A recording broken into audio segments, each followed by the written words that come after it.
نحمدہ ونصلی ونسلم علی رسولہ الکریم اما بعد فاعوذ باللہ من الشیطان الرجیم بسم اللہ الرحمن الرحیم ان اللہ وملائکتہ یصلون علی النبی یا ایھا الذین آمنوا صلوا علیہ وسلموا تسلیما اللہم صلی علی سیدنا ونبینا مولانا محمد وعلی آل سیدنا ونبینا مولانا محمد وبارک وسلم صلاۃ و سلام علیک یا رسول اللہ صلی اللہ علیہ وسلم۔ اللہ تبارک و تعالیٰ نے قرآن مقدس میں ارشاد فرمایا هو الذی ارسل رسولہ بالہدی والدین الحق لیظہرہ علی الدین کلہ۔ وہ وہی ہے جس نے ایک شاندار رسول بھیجا ہدایت کے ساتھ، دین حق کے ساتھ، اور یہ وہ دین ہے جس کو دین اسلام کہا گیا، جو تمام ادیان پر، تمام دینوں پر یہ غالب رہے گا۔ حضور اکرم کی آمد کے بعد خلفائے راشدین کے دور تک اس دین کا غلبہ چاروں طرف ہو چکا تھا۔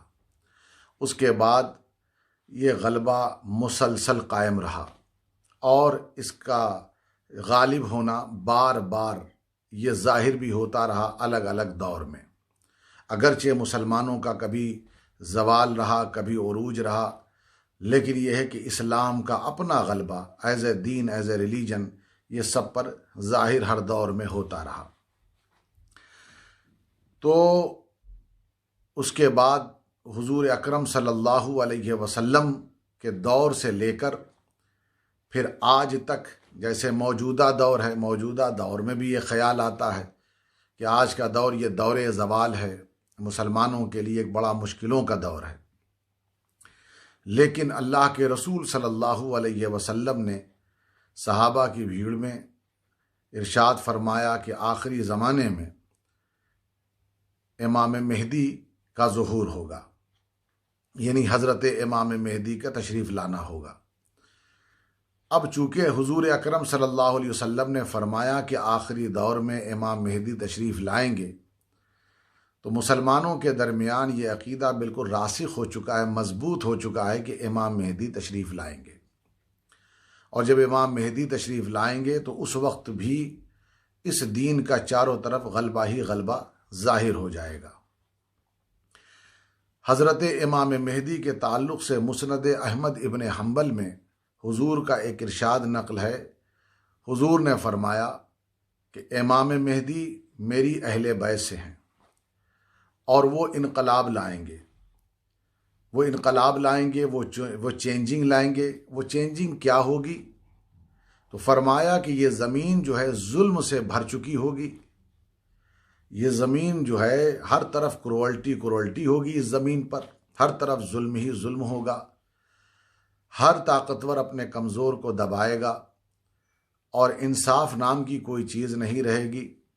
ہر ایک کو جو موقع ملے گا وہ ظلم کرے گا، حکمران کی سطح سے لے کر کے، لیڈر کی سطح سے لے کر کے نچلے سطح تک ہر ایک اپنے کمزوروں کو دبائے گا۔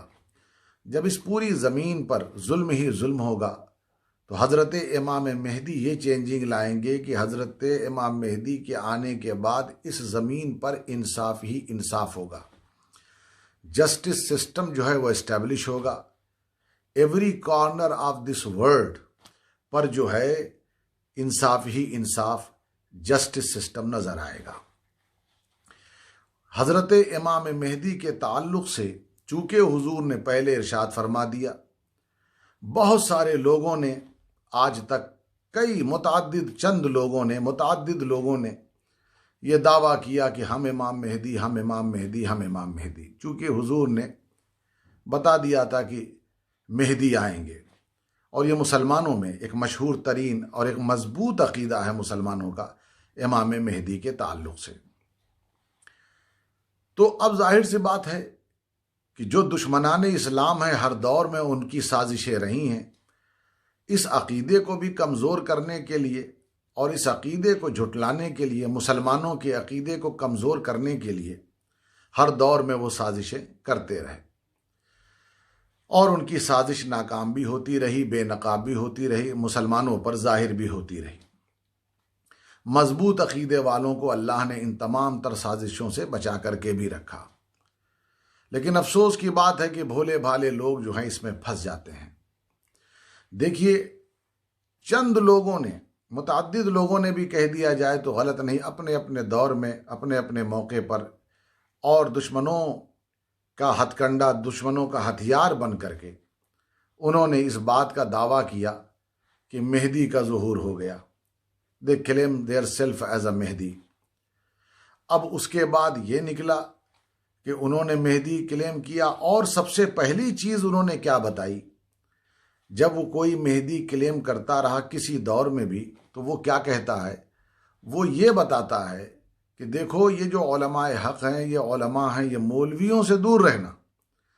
تو یہ کہنا ہی اس بات کی دلیل ہے کہ وہ سیدھے سیدھے عوام، بھولی بھالی عوام کو، جو بیچارے زیادہ پڑھے لکھے نہیں اور دین کو نہیں سمجھتے، یہ ان کا ٹارگٹ، ان پر وہ ان کا ٹارگٹ ہوتا ہے، ان کو نشانہ بناتے ہیں.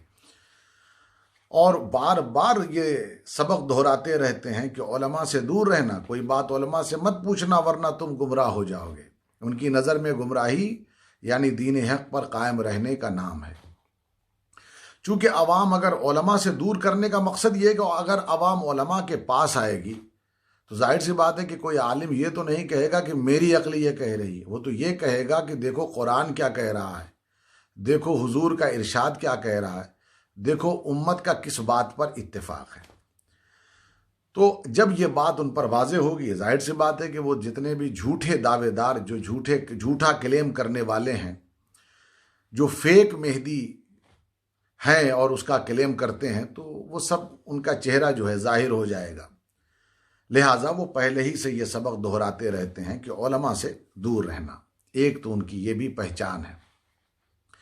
رسول اکرم صلی اللہ علیہ وسلم نے سارے دروازے بند کر دیے، اور اسی لیے جو مہدی کا دعویٰ کرتا ہے وہ خود بھی جانتا ہے کہ وہ جھوٹ بول رہا ہے، لیکن چونکہ وہ سازش میں شریک ہوتا ہے، اسی لیے اس کا کام ہی ہے لوگوں کو بہکانا اور لوگوں کے عقیدے کو خراب کرنا. حضور اکرم صلی اللہ علیہ وسلم نے جو ارشادات فرمائے ہیں امام مہدی کے تعلق سے، جس پر پوری امت کا اتفاق ہے، جن باتوں کو وہی بات آج میں بیان کروں گا. ویسے تو بہت ساری باتیں ہیں. جیسے حضور اکرم صلی اللہ علیہ وسلم نے ارشاد فرمایا کہ المہدی منا اہل البیت. یہ ابن ماجہ کی حدیث ہے کہ حضور نے فرمایا کہ مہدی ہماری اہل بیت سے ہوں گے، یعنی ہمارے خاندان سے ہوں گے. تو سب سے پہلے یہ ہے کہ جو بھی اپنے آپ کو یہ کلیم کرے گا کہ ہم مہدی ہیں، تو یہ چیک کرنا پڑے گا کہ یہ حضور کے خاندان سے ہے یا نہیں، کیونکہ اہل بیت سے مراد قرآن نے بھی بتا دیا اور حدیث کے ارشادات بھی موجود ہیں کہ اہل بیت سے مراد حضور کا گھر، حضور کا خاندان، حضور کے گھر والے. پھر حضور اکرم صلی اللہ علیہ وسلم نے ارشاد فرمایا کہ اللہ تبارک و تعالی مہدی کو ہمارے خاندان میں سے بھیجے گا، ہمارے خاندان میں رکھے گا. اور فرمایا یصلح اللہ فی لیلۃ، کہ ایک ہی رات میں اللہ، یہ ابن ماجہ کی حدیث ہے جس پر پوری امت اتفاق کرتی ہے، وہی بات میں بیان کروں گا. یعنی ہر کلمہ پڑھنے والا اس پر اتفاق کرتا ہے کہ اللہ تعالیٰ ایک ہی رات میں ان کے اندر تمام تر صلاحیتیں بھر دے گا. ایک لیڈر کی صلاحیت، ایک جرنیل کی صلاحیت، ایک قاضی جج کی صلاحیت، ایک کمانڈر کی صلاحیت، ایک پیر کی صلاحیت، یعنی جو ایک لیڈرشپ کے لیے ایبیلٹی چاہیے، وہ تمام تر ایبیلٹی جو ہے ان کے اندر ایک ہی رات میں اللہ تبارک و تعالی وہ بھر دے گا، جو لوگوں پر ظاہر ہو جائے گی. تو یہ امام مہدی کے ساتھ اللہ تبارک و تعالی کا خاص فیض ظاہر ہوگا. تو پہلی بات حضور نے فرمائی کہ وہ میرے اہل بیت سے ہیں. اب اگر کوئی یہ کلیم کرے گا کہ وہ مہدی ہوں تو دیکھا جائے گا کہ وہ حضور کے خاندان سے ہے یا نہیں. اگر نہیں ہے تو پہلی ہی بات یہ ہو گئی کہ وہ ریجیکٹڈ ہے. پھر بہت سارے لوگوں نے کہا کہ بھئی اہل بیت سے مراد یہ، اہل بیت سے مراد یہ، تو حضور نے وہ دروازہ بھی بند فرما دیا. حضور اکرم صلی اللہ علیہ وسلم نے فرمایا کہ المہدی من ولد فاطمہ. یہ بھی ابن ماجہ، نسائی اور بیہقی کی حدیث ہے کہ حضور نے فرمایا کہ حضرت امام مہدی یہ اولاد فاطمہ سے ہوں گے. تو لہٰذا اب وہ اہل بیت سے جو دائرہ اپنا بڑھا کر کے کچھ لوگ اس کے اندر گھس رہے تھے، اس سے بھی روکنے کے لیے حضور نے اور پابندی لگاتے ہوئے ارشاد فرمایا کہ اولاد فاطمہ سے ہوں گے. اب آپ دیکھیے کہ اگر ہم یہ دیکھیں گے کوئی کلیم کر رہا ہے اپنے آپ کو مہدی ہونے کا، اور ابھی تک جتنے لوگوں نے کلیم کیا، آپ یقین جانیے وہ کسی قبیلے سے، نہ وہ اہل بیت سے، نہ ہی وہ اولاد فاطمہ سے، اور اس حدیث پر بھی تمام امت کا اتفاق ہے، یاد رکھیے گا۔ پھر حضور اکرم صلی اللہ علیہ وسلم نے فرمایا کہ امام مہدی بیعت لیں گے کہاں پر؟ یعنی لوگوں پر امام مہدی جو ظاہر ہوں گے، یعنی لوگ جو پہچان لیں گے، یہ مسند احمد ابن حنبل میں یہ بات موجود ہے، وہ مقام کون سا ہوگا؟ وہ مقام ابراہیم اور حجر اسود کے درمیان، یعنی لوگ امام مہدی کی بیعت لیں گے، لوگوں پر واضح ہو جائے گا یہی امام مہدی ہیں۔ جتنے لوگوں نے مہدی ہونے کا دعویٰ کیا، اللہ نے ان کو حرمین سے دور رکھا، لہٰذا وہ اپنے دعوے کے جھوٹے رہے۔ تو یہ بھی ایک واقعہ ہوگا۔ اس کے علاوہ حضور اکرم صلی اللہ علیہ وسلم نے، یہ صحیح بخاری شریف کی حدیث پاک ہے جو میں پڑھنے جا رہا ہوں، حضور اکرم صلی اللہ علیہ وسلم نے فرمایا کہ حضرت عیسیٰ کا ظہور ہوگا، وہ امام مہدی کے پیچھے نماز پڑھیں گے۔ تو اب یہ بھی بات پائی جائے کہ اگر کوئی دعویٰ کرے مہدی ہونے کا، وہ دکھائے کہ بھائی دوسرا عیسیٰ کہاں ہے، اور پھر یہ دکھائے کہ انہوں نے پیچھے نماز پڑھی۔ اگر کوئی، تو اس سے پتہ یہ چلا کہ امام مہدی نمازی ہوں گے، وہ مہدی نہیں ہوگا جو نماز کی ہی مخالفت کر دے۔ تو امام مہدی کے پیچھے حضرت عیسیٰ علیہ السلام نماز پڑھیں گے۔ یہ بات کہاں پر ہے؟ بخاری شریف میں موجود ہے، اور اس پر بھی امت کا اتفاق ہے۔ یہ بات بھی واضح ہو گئی۔ تو اب اگر کوئی کلیم کرے گا تو ہم دیکھیں گے کہ حضرت عیسیٰ کو کہاں یہ رکھتا ہے یا کہاں سے لاتا ہے۔ تو ایسا بھی کسی کے ساتھ پایا نہیں گیا۔ معلوم ہوا کہ جن لوگوں نے اب تک مہدی ہونے کا کلیم کیا، وہ سب فیک اور جھوٹ اور فراڈ تھا اور فراڈ ہے۔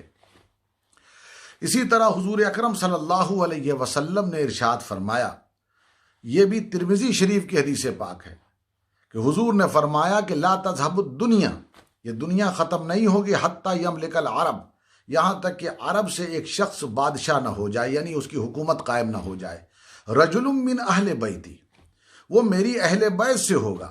پھر حضور نے فرمایا کہ یواتیو اسمو اسمی، یعنی کہ اس کا نام وہی ہوگا جو میرا نام ہے۔ تو وہ دروازہ بھی حضور نے بند کر دیا کہ کچھ لوگوں کا کچھ نام اپنے اپنے نام سے دعویٰ کر رہے ہیں کہ ہم مہدی ہیں۔ حضور نے فرمایا نہیں، اس کا نام ہوگا محمد اور اس کے والد کا نام ہوگا عبداللہ، جیسے میرا نام محمد ابن عبداللہ ہے۔ تو معلوم یہ ہوا کہ حضور نے وہ تمام تر دروازے بند کر دیے۔ اسی لیے اگر کوئی بھی دعویٰ کرے، اور اس کے یہ وہ باتیں میں نے مشہور باتیں، اور وہ جس پر پوری امت کا اتفاق ہے، امت میں کسی کا ان احادیث پر اختلاف نہیں ہے، وہ میں نے بیان کر دی۔ یعنی آپ کو یہ نہیں کہہ سکتا اس کو فلاں طبقہ نہیں مانتا، فلاں یہ پوری امت، یہ مسلمان کی میں بات کر رہا ہوں، جو کلمہ پڑھنے والی امت ہے، اس کا اس پر کمپلیٹلی اتفاق ہے، اس کا کوئی انکار نہیں کرتا۔ یاد رکھیے گا۔ تو ہمارے ہاں اہل سنت والجماعت کا عقیدہ یہ ہے کہ حضرت امام مہدی پیدا ہوں گے، پھر اس کے بعد ایک عمر پر پہنچنے کے بعد لوگوں پر ظاہر ہوں گے، اور اس کے بعد یہ اہل بیت میں سے خاندان رسالت سے ہوں گے، اولاد فاطمہ سے ہوں گے، نام ان کا محمد بن عبداللہ ہوگا، لقب جو ٹائٹل ہوگا وہ مہدی ہوگا، اور یہ عرب پر حکومت بھی ان کی ہوگی، اور پوری دنیا کو انصاف سے بھر دیں گے۔ مجھے حیرت ہوتی ہے ان لوگوں کو، بولے بھالے لوگ جو جھوٹے مہدیوں کے چکر میں پھنس جاتے ہیں، وہ دیکھتے ہیں وہ مہدی آئے مر گئے، مگر دنیا میں کہاں انصاف ہے، کہاں ہے، ظلم ہی ظلم بڑھتا رہا۔ حقیقت یہ ہے کہ وہ جو مہدی ہوں گے، ان کے بعد وہ خود اپنی زندگی میں انصاف کو اسٹیبلش کریں گے، اور اللہ تعالیٰ انہیں بہترین رہنما اور بہترین بادشاہ بھی بنائے گا۔ تو دوستو، اتنی بات کے بعد میں سمجھتا ہوں کہ آپ پر اب بات واضح ہو جانی چاہیے۔ اللہ تعالیٰ ہم سب کو صحیح العقیدہ مومن بنا کر کے دنیا میں رکھے اور اسی کے ساتھ اٹھائے۔ وآخر دعوانا ان الحمد للہ رب العالمین۔